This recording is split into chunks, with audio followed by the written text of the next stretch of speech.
Welcome, everybody, to our discussion today about the engagement conundrum. Thank you so much for coming. I am coming to you today from Bend, Oregon, and so I'm curious as to where everyone is coming. So if you wouldn't mind writing in the chat where you're coming from, as we usually do at the outset of these, that would be great. So unfortunately, we had a little bit of a last-minute situation where Michelle was not able to join us today. So we are going to be talking about engagement without her, but hopefully we'll be bringing her in for a future session. However, we do have a surprise guest who has joined in at the 11th hour. It is my pleasure to share my good friend and respected colleague, MJ Shaar, who has joined us at the 11th hour. MJ, thank you so much for being here and welcome. You are most welcome and thank you. I'm glad I could help in the last minute. So MJ, where are you coming from? Well, I am from Montreal, so that's the crazy accent. I only learned to speak English at 17, so sometimes I might, make little grammar mistakes, even though I've lived in the US for now 16 years and I am now in North Carolina. Awesome. So let's see where people are coming from. So we got Nicholas coming from Indianapolis, Terry, aloha from Oahu, Pete's coming in from Fargo, North Dakota. We've got Paul coming in from Virginia, and Rohit, who is saying hello. So hello to everyone. Thanks so much. Keep those comments coming in and say hello to MJ as well. And also, please share your questions as we go through this. So, MJ, our conversation today is about this topic of engagement. And as I often frame it, and kind of how I framed up my book, Workplace Wellness That Works, if you build it as in a workplace wellness program or as in an app or as in a New Year's resolution, they will not necessarily come.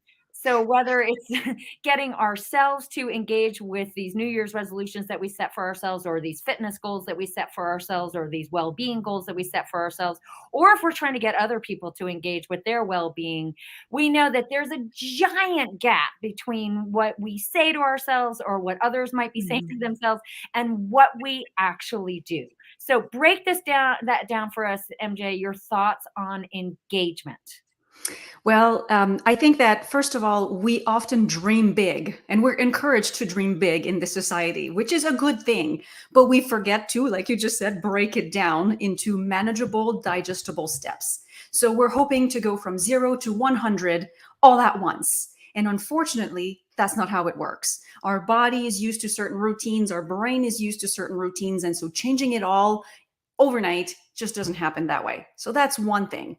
Another big thing is that sometimes we want to affect a change, but that change affects other people. And these other people might not be on board with us. And so they're pulling for what they knew. They're not in on that change. Right. So we need that support, right? Yeah. So we need to get our significant other certainly on the same page. If we're wanting to make a change in our diet, for example, and our significant other isn't on the same page, we're gonna have a tough time going forward. Or if we decide that we're going to work out in the morning and we might show up to work a little bit later, we might have to talk to our boss, right? Or our team or a peer, something like that, right? So we need to get a team, a support team, not just a workout buddy, for example, or somebody who's going to text you, hey, did you do it today? But people who are going to say, yeah, I know it changes how we're going to interact together a little bit, and I'm on board. It's going to be good for you, and I support that. Okay, so MJ, this is something that we've been talking about for a long time in the world of not only overall well-being, but also in the space of workplace well-being or workplace wellness, or the idea of leveraging the workplace to promote better health and well-being. So let's pause here for a moment and let's talk about you, MJ, and kind of the special angle that you are bringing to this conversation. So you and I have known each other for a long time, particularly through the Art and Science of Health Promotion Conference, which is coming up next month. And what I love about your angle is that you are an expert in positive psychology. You studied that. You have your PhD in that. Is that correct? Masters, Your masters. You're giving master's me in too that? much credit. Okay. Well, you may as well have your PhD in it. So you are an expert in positive psychology, and you've gotten to study with some of the most renowned people in the field, namely Martin Seligman, and I hope I'm pronouncing his name You correctly. are. You Okay, are. okay. So you've really kind of tackled this from, really how we can use positive psychology as Yes. a tool to engage people with their health and well-being. So tell us a little bit about that. Yes, I disagree with the no pain, no gain. Very much so. Because if it's painful, then it's constantly an act of self regulation. And we all know that self regulation is a weak muscle. It's not going to carry us over the hills. It's going to make us think, oh my goodness, this is too high. I can't climb it. So instead, what we need is to tap into the power of positive emotions. So, for example, a lot of people will say, oh, well, I don't sleep right. I don't eat correctly. I don't exercise enough. And my mood, I'm stressed, right? So all of our sleep, food, mood, exercise departments are out of whack. Where do I begin? Most people will begin with what they think is their biggest challenge. But if it's your challenge, it's not your solution. Start with something that will be easier. And Okay, what so we know, let's just pause there. Your challenge will not be your solution. your biggest challenge is not your solution. Yeah, I just want to, it's really interesting, and I'm going to come back to what you were just saying. Yeah.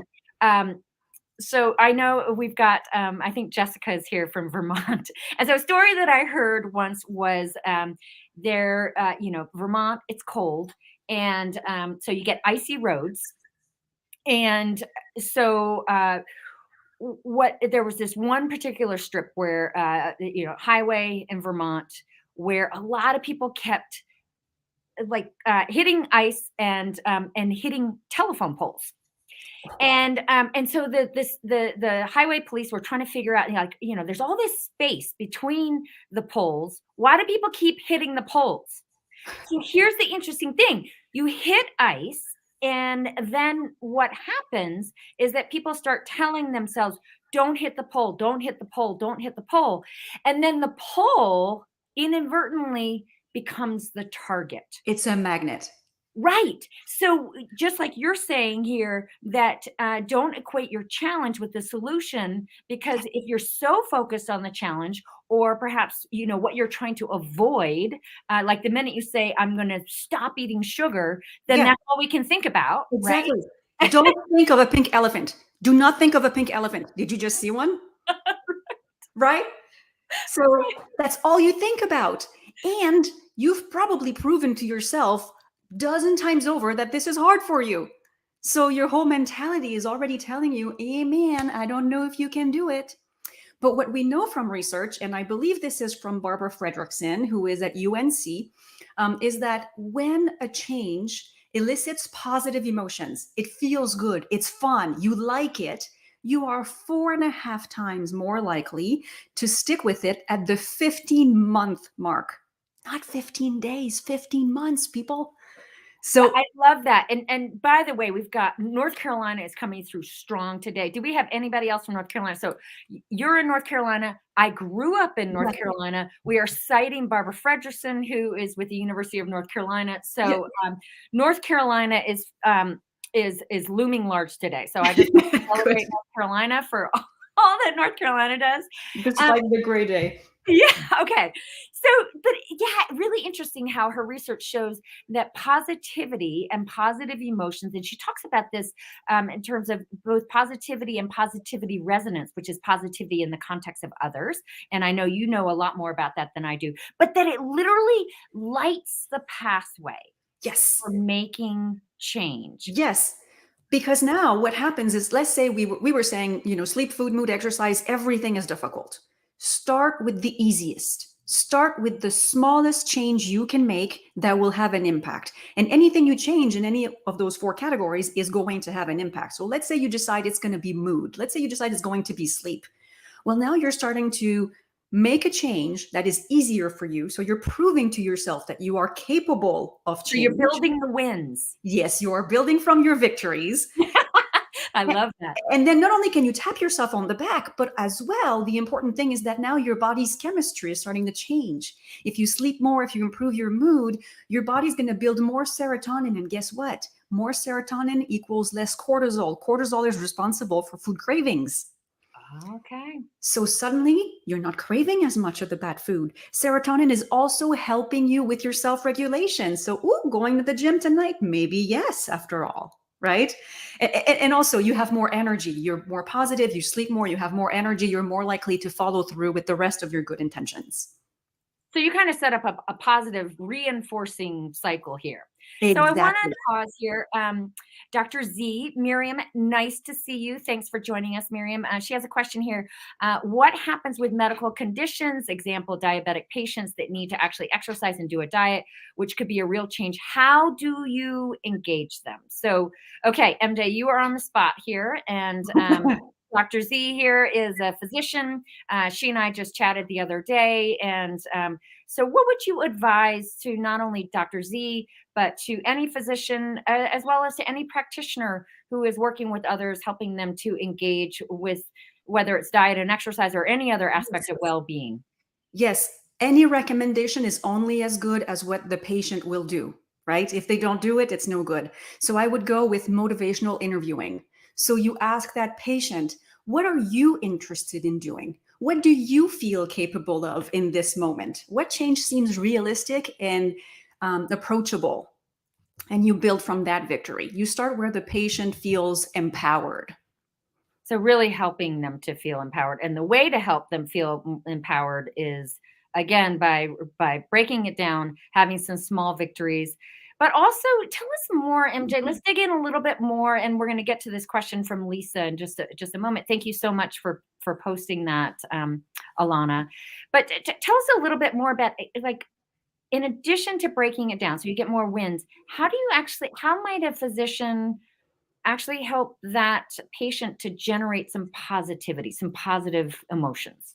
Well, I think we're all aware of like the gratitude journal, write three good things that happen to you every day. And at first, you write the obvious. I'm grateful for my kids, my husband, maybe, my family, my loved ones. But eventually you start being grateful for things that are not quite so obvious, right? I'm grateful that I can walk. I'm grateful that I live in a free country. Right now, more people are aware of that than before. I'm grateful that I have freedom of speech, right? And now it turns into what Einstein said. There are only two ways to live life. One is as though nothing is a miracle, and the Mm. other is as though everything is a miracle. So So it's kind of gratitude, like MJ is a little bit like it kind of stop to smell the roses kind of thing. And all of these, I mean, one of the things that I love the most is Bronnie Ware, hospice nurse, spent 15 years working with dying patients, and she heard these same themes come up over and over and over again. One of them, which was, I wish I had let with myself. myself be happier. Yes. Not I wish I had been happier, but I wish I had let myself be Yes. happier. So walk us through a little bit more. I know that your mentor, Martin Seligman, that he actually did research around this, the power of naming three good things, that if you do this for 6 weeks, and you do it every day, it will literally rewire your brain to be more optimistic. Tell us about that. Yes. So you are looking for what's right, which is a departure from what we are used to, right? First of all, the human beings who have survived way back when, before air conditioning and cars, are the ones who were really good at identifying threats and responding aggressively, right? So it helped us through evolution to be very good at recognizing those threats. Second, look around. What's in the news? What's even on social media, other than the fact that people, try to pose like they are followed by a makeup artist and a photographer all the time. What's out there is often very negative. So it keeps us in that negativity, but also we have so many goals. We're trying to fit in so much. We're also trying to, be the best at everything. We're in a go, go, go state of mind, which kicks in the sympathetic nervous system. And the sympathetic nervous system makes us feel like there's an imminent threat, even if there isn't. So the sympathetic being our fight or flight, as opposed to our Yes. resting and digesting, or the Exactly. parasympathetic. Okay, Exactly right. got So it. we want to kick in that parasympathetic a little bit more often. We can do that by generating more gratitude into our lives. And to finish answering that question that we were talking about a little bit earlier, when you generate that positivity, even though you're not immediately affecting a change on diet and exercise, you are setting yourself up for success. And I believe that this is a better recipe than to try immediately to go for the big exercise routine and then fail 3 weeks later because it was just too difficult. Okay, got it. Okay. So, a question that came in from Lisa here: how would you positively approach resistance to a challenge for change? So, again, I would go with motivational interviewing, right? So you ask the person, what's the smallest change that will have the biggest possible impact that you are willing to do? Um, we can't tell people, you can only take the horse to the water, right? You can't tell people what they're going to do. You can't tell them, here's what you need to do. I mean, they're aware by now, right? It's 2022 now. Unless they've lived under a rock, they're aware that they need to move more, that they need to eat greens, that they need to avoid sugar, that they need to sleep 8 hours. So we don't need to tell them that anymore. If they're resistant, so first, why? Why are you so attached?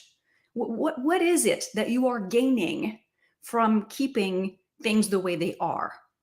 And then can we change that perception a little bit with them? Can we help them? And or you must love the way you live right now if you're not willing to make a change. If you don't love it, then what change are you willing to make? So I would try and, probe a little bit on the why won't you change and challenge those reasons, as well as identify their motivations wherever they are, and then congratulate, celebrate, and encourage and support those changes that they are willing to make. Okay, great. And it looks like Dr. Z says, I love motivational interviewing, makes magic. There you So thanks for sharing that. go. So keep the questions coming. Thank you all for submitting those. So I want, MJ, I want to kind of turn the conversation a little bit. We've been talking a lot about engagement, kind of, I characterize it as from the inside out, like kind of one-on-one. What can I as an individual do to better engage with my health and well-being? Or if I happen to be a practitioner, what can I do on a one-on-one basis to work with an individual to help them?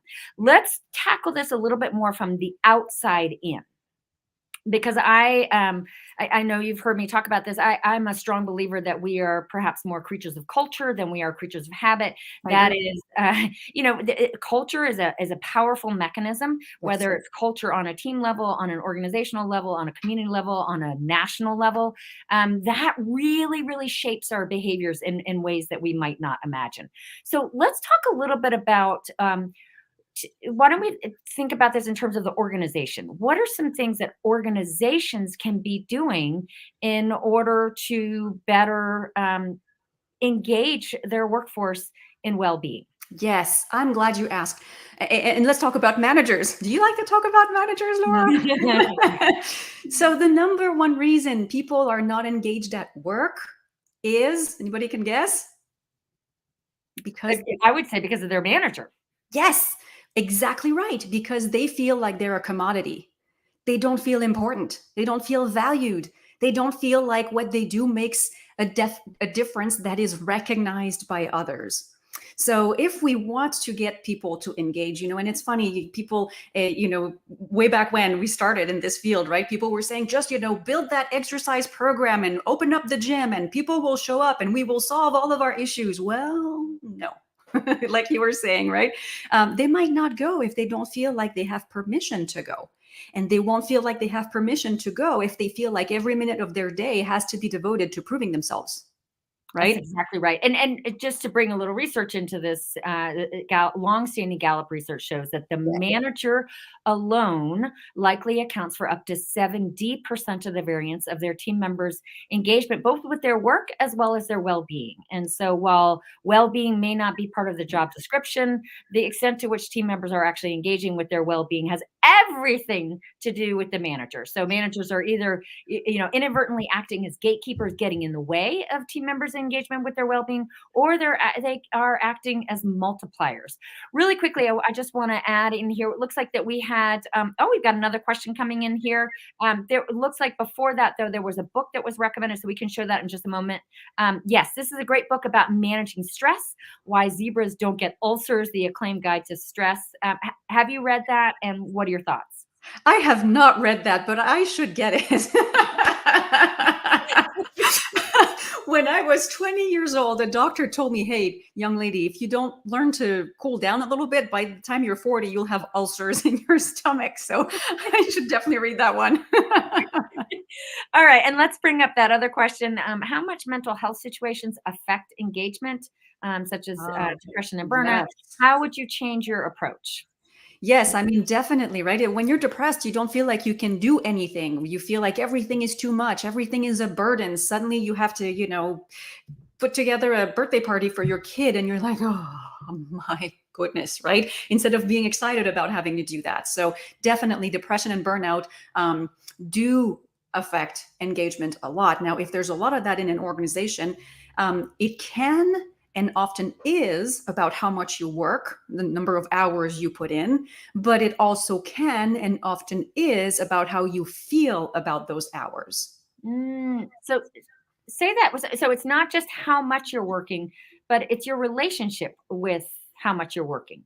Yes, if you are working at something you are passionate about, that you love, that you feel is something that gets you to use your strengths, your best abilities, you are developing your skills, you feel supported and recognized through that work, it's fueling your fire. You're not going to burn out as easily. I'm not saying you never will, but you're not going to burn out as easily as if you feel like you are isolated, unrecognized, constantly, butting your head against the wall because you're doing things you're not very skilled at, or that shouldn't be on your desk, or there's so much of it that you can't see through the piles.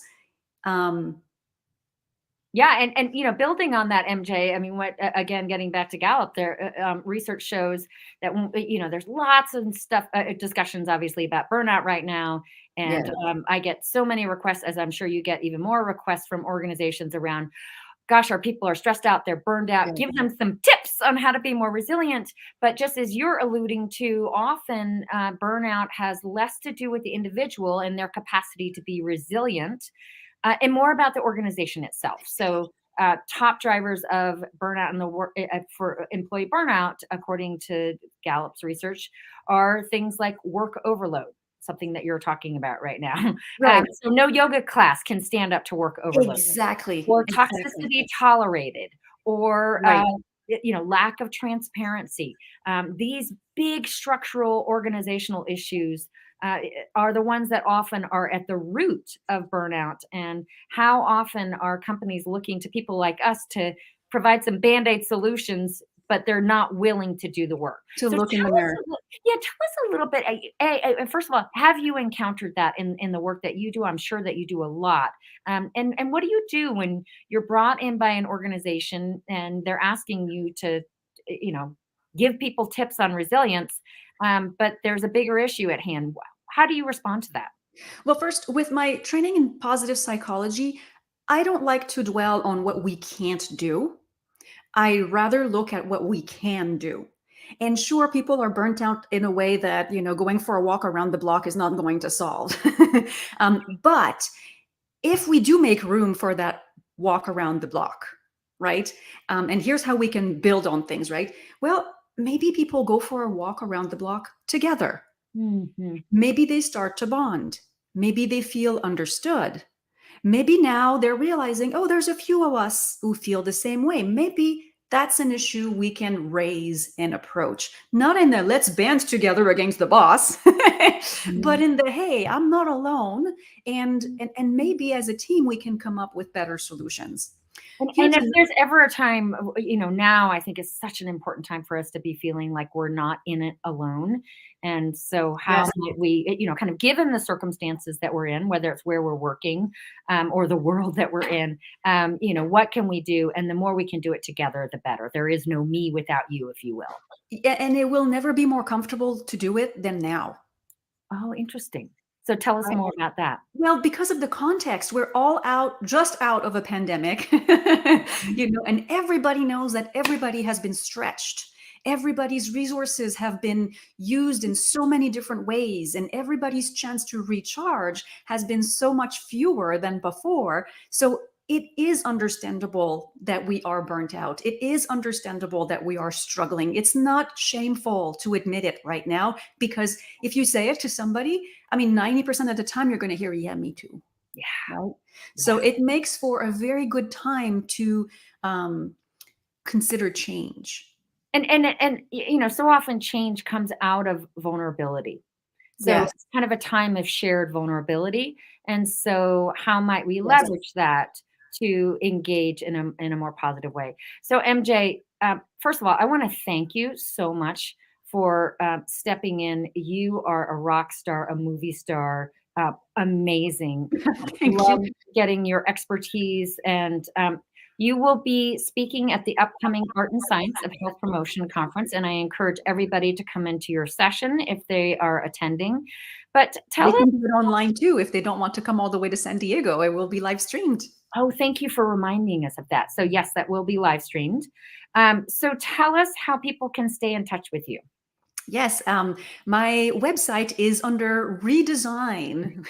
we are beautifying currently. So you may look, in an hour and find something weird, and you might look in 3 hours and it's gone. So it's a creative process, but it is mjshar, SH2As1R.com. And from there, you'll be able to find my LinkedIn, you'll be able to find my YouTube, you'll be able to find my Facebook, or facebook.com/mjshar. I don't hide. It's not hard to find me. Okay, great. Well, thanks to you, MJ, for being our special guest My today, our pleasure. special surprise guest. Thank you so much. And I encourage everybody to follow MJ's terrific work and to attend her session in person or virtually at the upcoming Art and Science of Health Promotion Conference. Thank you to everybody who joined our conversation today. And go forth, engage in your own well being and also helping others to do the same. And stay tuned for next month's session, in which we'll be talking about the top trends in workplace well being. So for now, take care. And again, MJ, thank you so much. My pleasure. My pleasure, Laura. I'm very glad I could be here. Thank you, everybody.